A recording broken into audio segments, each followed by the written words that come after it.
Listening Colour. Hi everyone, welcome to Listening Colour with me, Rachel Walker-Mason. Today we're going to be looking at something by Kate Bush. So, thought you guys might like this. Okay. Alt straight in with a hand. Very Kate Bush. Some great beats. And that synthesizer sound. So 80s.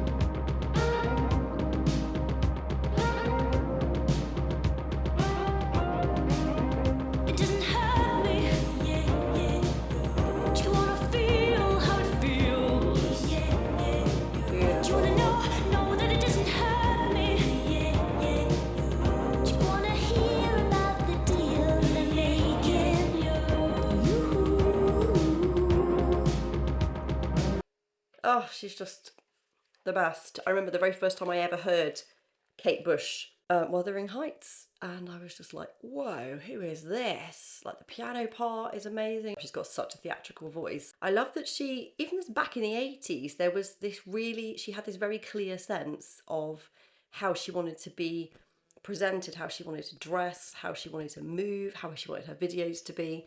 And this is certainly no exception. It's gorgeous. Watching a contemporary ballet at the same time as hearing the song. And if only could, I'd make a deal with God, and I'd get him to swap places. Be running up that road, be running up that hill, be running up that building.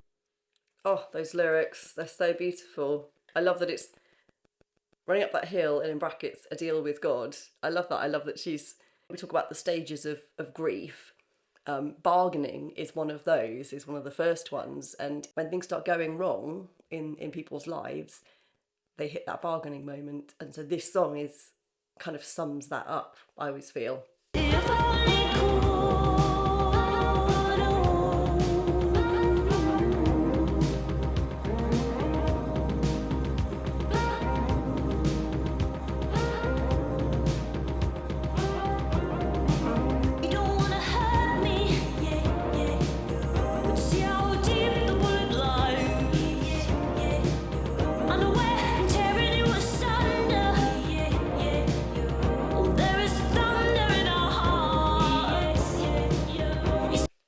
What a line. She kind of broke all the rules of like, you should do this and then you'd have a hit. And she wrote about, Wuthering Heights is about the novel Wuthering Heights, and she saw the TV show version of it. And she was so captivated by how haunting, how dramatic it is, and it's the moors of England, and it's this kind of unrequited love story and all this drama, and she just picked up on that and ran with it, and that became this massive hit. It was amazing. All her other songs like Babushka, everything else she writes about, they're all things that other people wouldn't write about. She just did her own thing, trod her own path. She's always just been who she's going to be, and she had loads of years off from performing. And some people say that's because she had children and she wanted to raise them. Other people said there was some trauma and she just wanted to step away from it. She wasn't enjoying performing anymore. And then she just came back to it about 10 years ago, and she just did this concert in London, and people were having this spiritual experience there and crying and stuff. It was amazing. Like the fact that she still has that following. And there's this thing they do. So this week, it's actually her birthday. I think she was heard on the radio today that she's 67 this week. And they do this thing, I don't know where it is. Is it in England? I'm not sure. Where a load of people get together and outside, and they all dress in the red Kate Bush outfit. And they do the dance to Wuthering Heights. And it's become this massive thing. So if you look for it on social media, you'll find it. It's so good. And they just like they're having the time of their lives. And I kind of feel like, I think one year I should do that. If any of you have done that, let me know, because I think that's really cool. Yeah, I love it. Okay, let's get back to this one. There's so much hate for the ones we love. Oh, tell me we both matter, don't we?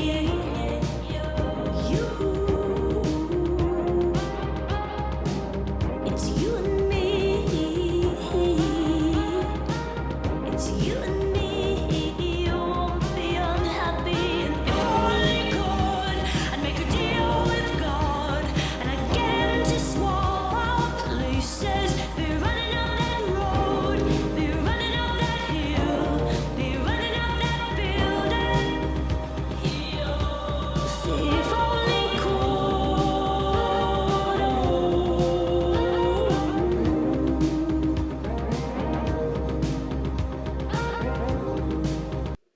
Oh, she's just brilliant. Like the whole thing is a feast for all the senses because she's not just standing there with a mic and singing. She's got this whole beautiful dance routine, which, because it's not kind of dance moves like step click kind of thing that you can copy. The way she moves is incredible, and it's like each move symbolizes something in the song.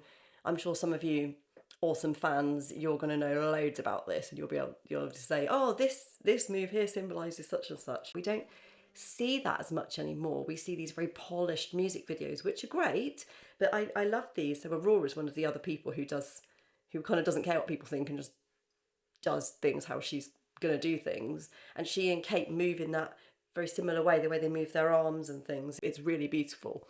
And they've got these very high, bright soprano voices, incredibly emotional, emotive, and they can do so much with their voices, and they don't worry about sounding pretty. Their voices are beautiful, but they're using their voice as an instrument to get the emotion across, and I love that.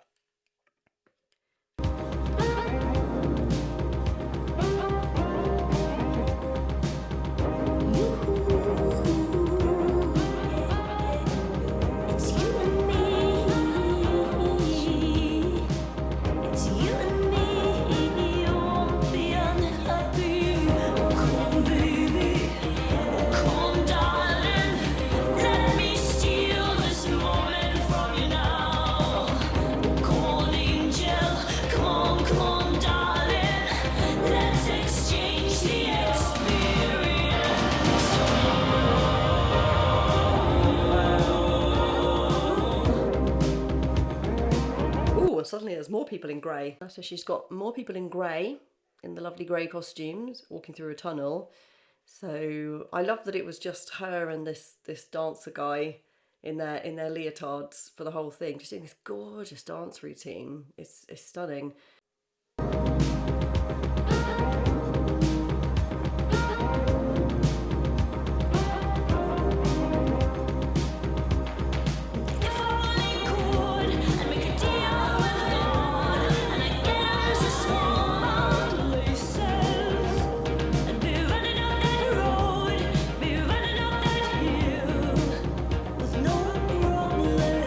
So interesting. So all the other people in grey all have a mask on, and it's the dancer guy's face, and she's kind of trying to get through all of those. I wonder what that symbolises. Let me know what this is about.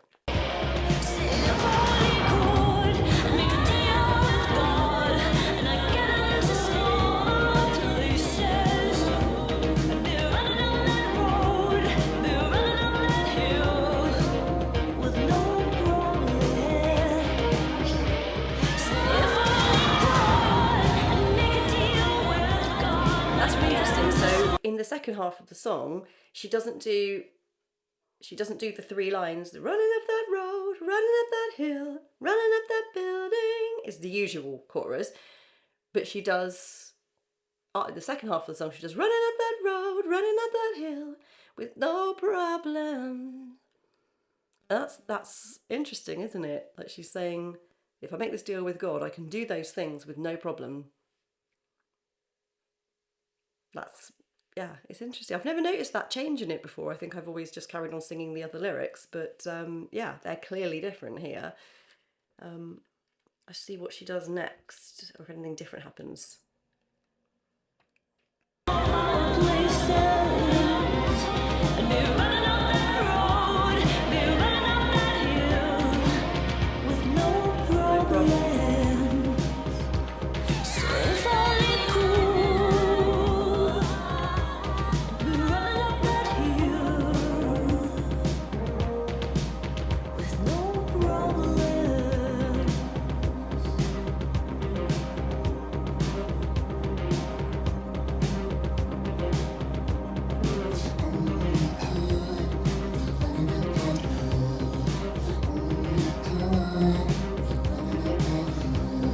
Slow motion there with the wind machine in her hair. Just blooming gorgeous. I love that. That's so beautiful. I love how she loves doing lots of repeated choruses at the end. That's what she does, and she'll do slightly different things with them, or she'll have different visuals in mind. So there was a bit where all the people in grey were walking towards her again, and they were in. They had her face on, so that was interesting. I wonder what that meant. It's gorgeous, isn't it? And what I love about this song is that, because I remember it from my childhood, and suddenly it was everybody's favourite song. Like all of my students who were like 14 and stuff were like, I've discovered this song that I love. Can I come and sing this in my lesson? And of course, it's in Max's arc in Stranger Things. That series is good. Musically, it's so good, and it just hits the kind of 80s pocket of sound. And this song really does that. That the synthesizer, the sound she uses, just really kind of sum up the 80s, but in a really cool way rather than cheesy. It just is gorgeous.